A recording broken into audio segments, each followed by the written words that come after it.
네, 안녕하십니까. 2016학년도 경희대학교 모의논술 의학계열 화학 과목 문제 특강을 맡게 된 이과대학 화학과 이재승입니다.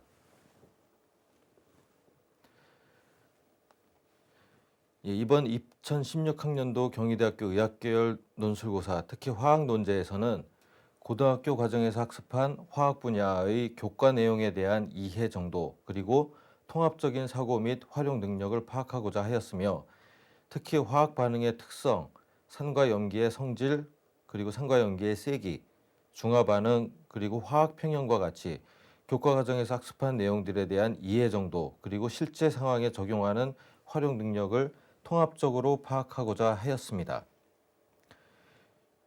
이번 2016학년도 모의 논술에서는 총 6가지의 제시문과 2개의 큰 논제로 출제가 되었습니다. 첫 번째 제시문 가에서는 산염기 반응 중에서 특히 생활 속의 산에 대한 간략한 설명을 포함하고 있습니다. 출처는 화학 1, 4단원의 닮은꼴 화학 반응입니다. 제시문 나에서는 수용액에서 산염기 정의를 내린 아레니우스의 산염기 정의에 대한 설명을 하고 있고, 특히 pH 개념을 설명하면서 pH를 측정하는 방법으로 지시학과 같은 pH 시험지 또는 수소이온 농도에 따른 측정 방법인 pH 미터 등에 대한 설명을 포함하고 있습니다. 출처는 화학 1, 4단원의 닮은꼴 화학 반응입니다. 제시문 다에서는 산염기 중화 반응에 대한 설명을 하고 있습니다. 수용액에서 산은 수소이온하고 음이온, 염기는 수산화이온과 양이온으로 이온하게 되는데, 이때 산과 염기를 반응시키면 수소이온과 수산화이온이 반응해서 물이 되면서 산성과 염기성이 사라지는데, 이것을 중화 반응이라고 합니다. 산과 염기 중화 반응에서 수소이온하고 수산화이온은 같은 몰수만큼 반응한다는 개념을 설명하고 있으며, 이때 중화 반응이 완전히 일어나게 되면 그 용액은 중성을 띠게 됩니다. 하지만 수소이온과 수산화이온 중 어느 한쪽의 수가 더 많게 되면 중화 반응이 일어난 후에도 그 용액이 산성이나 염기성을 띠게 되는 설명을 하고 있습니다. 출처는 화학 1, 4단원 단물꼴 화학 반응입니다.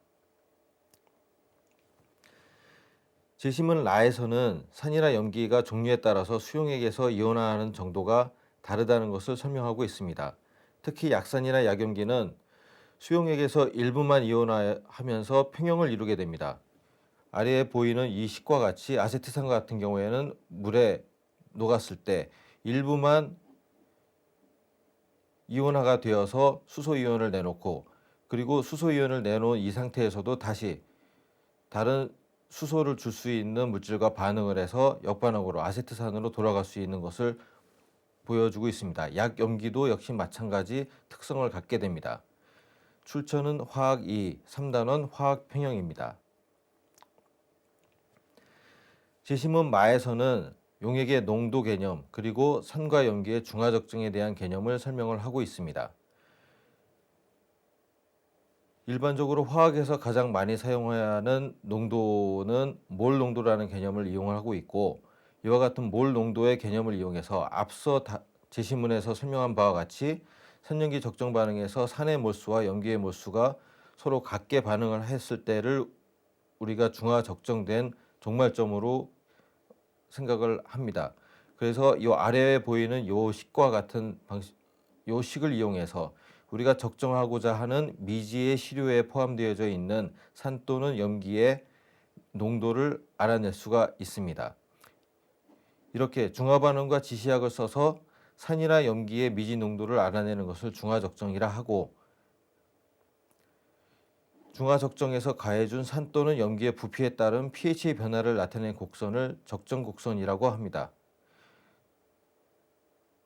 그리고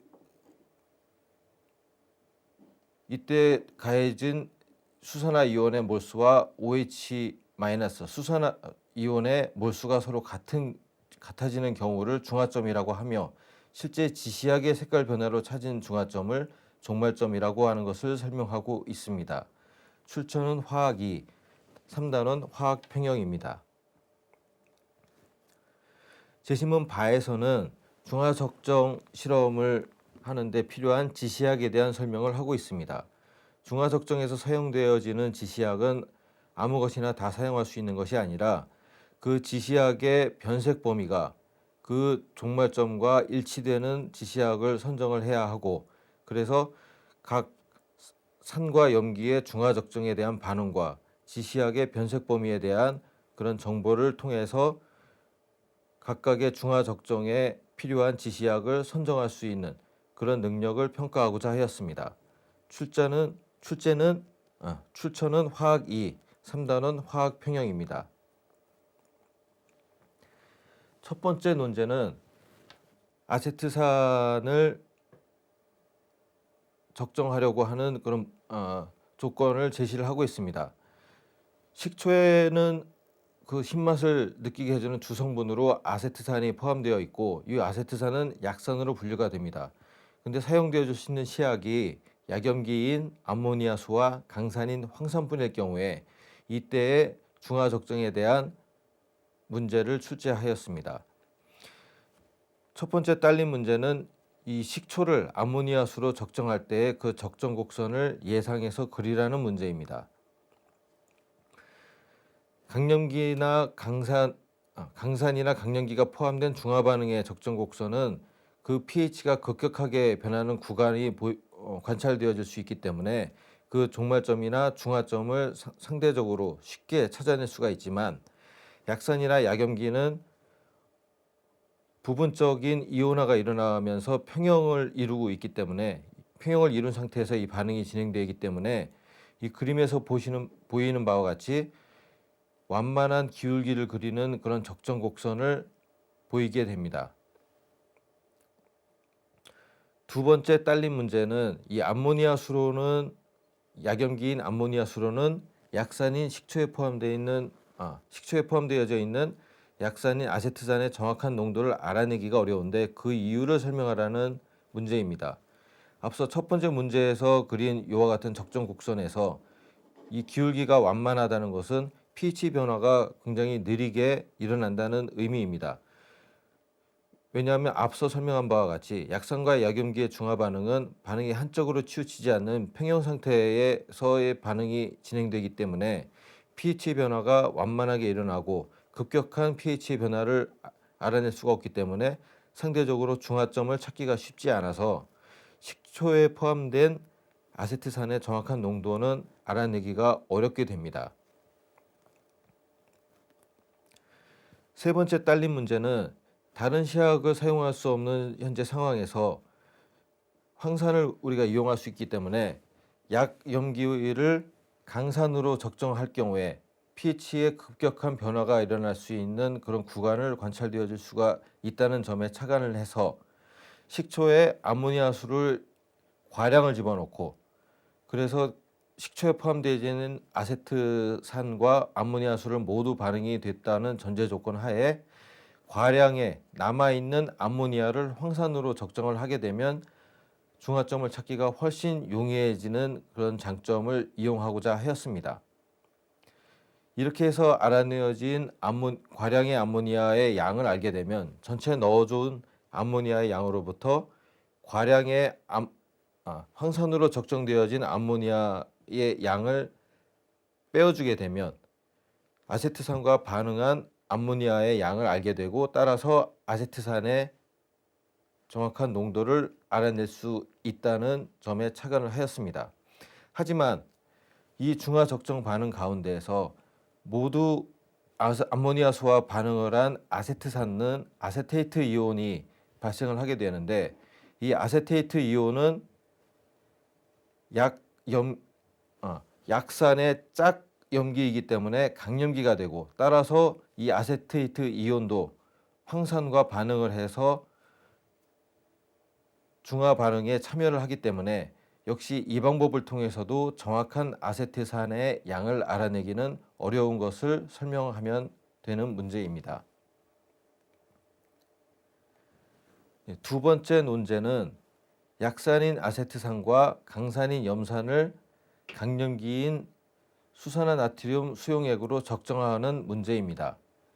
딸린 문제 첫 번째는 0.05몰의 아세트산 100ml와 0.05몰의 염산 100ml를 적정하기 위해 필요한 NaOH 수용액의 양을 예측을 하라는 문제입니다.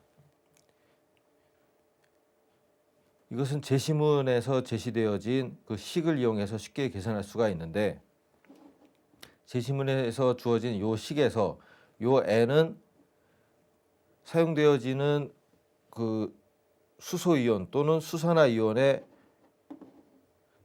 상관관계에 의해서 결정되어지는 가수이고, 아세트산이나 NaOH는 모두 다 수소이온 또는 수산화이온 하나씩을 내놓을 수 있는 물질들이기 때문에 가수는 모두 다 1이 됩니다.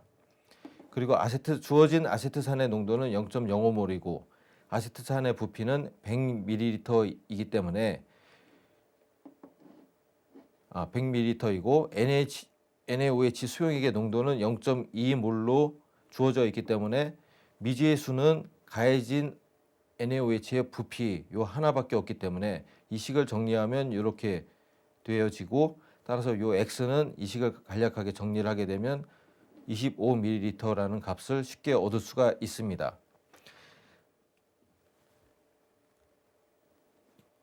염산은 아세트산과 달리 강산이지만 아세트산과 마찬가지로 수소이온 하나만을 내어놓을 수 있는 1양성자 산입니다.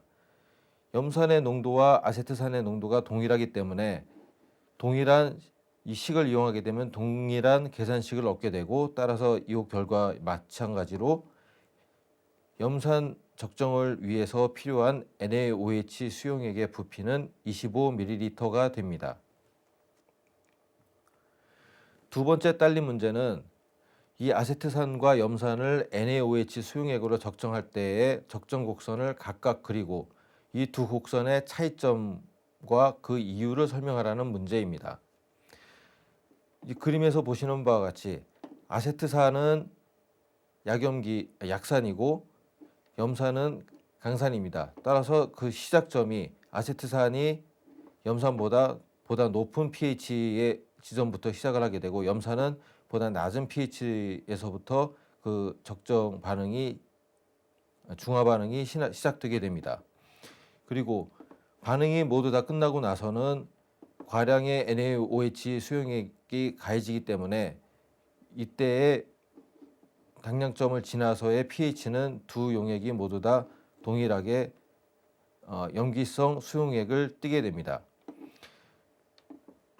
약염기인 아세트산을 약산인 아세트산을 강염기인 NaOH로 적정을 할 경우에 당량점에서의 pH는 7이 되는 것이 아니라, 그림에서 이 밑에 나와 있는 이 식에서 보는 바와 같이 NaOH에 의해서 생성되어진 이 아세테이트 이온이 물과 반응해서 수소화가 되면서 NaOH 수산화 이온을 또한 발생하기 때문에 중화점에서의 pH는 7보다 더 높은 상태가 되게 됩니다.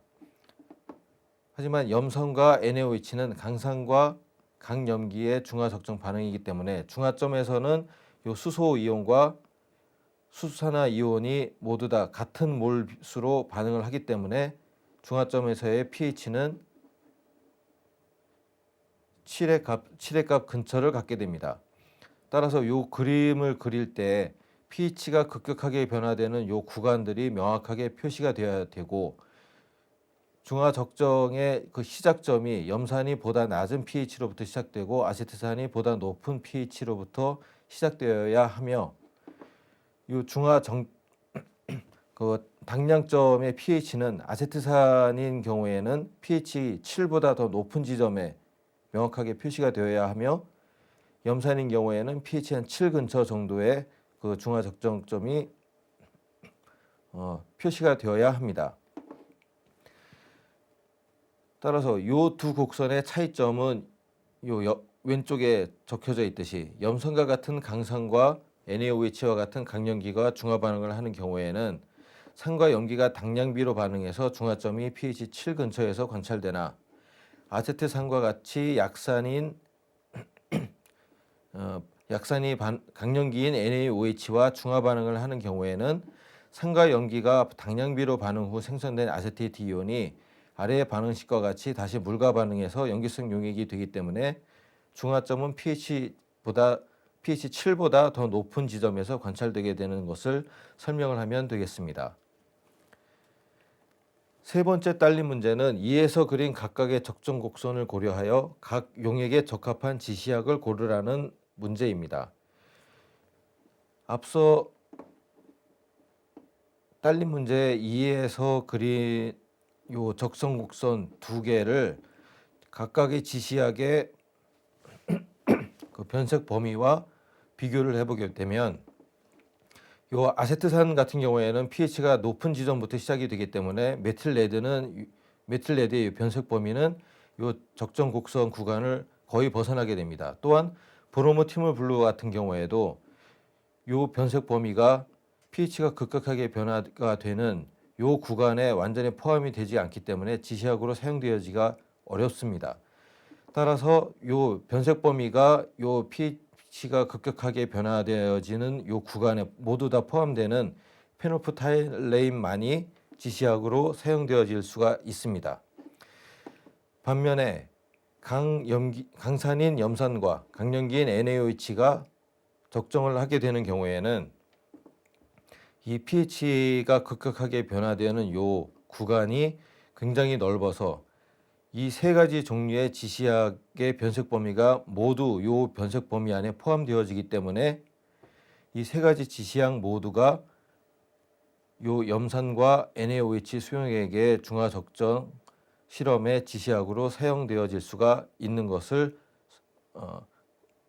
알아내고자 하는 문제입니다.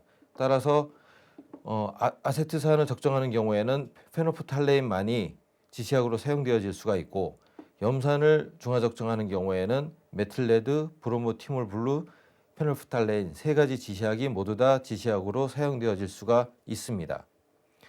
네, 지금까지 2016학년도 모의 논술 의학 계열 화학 문제 특강을 마치도록 하겠습니다.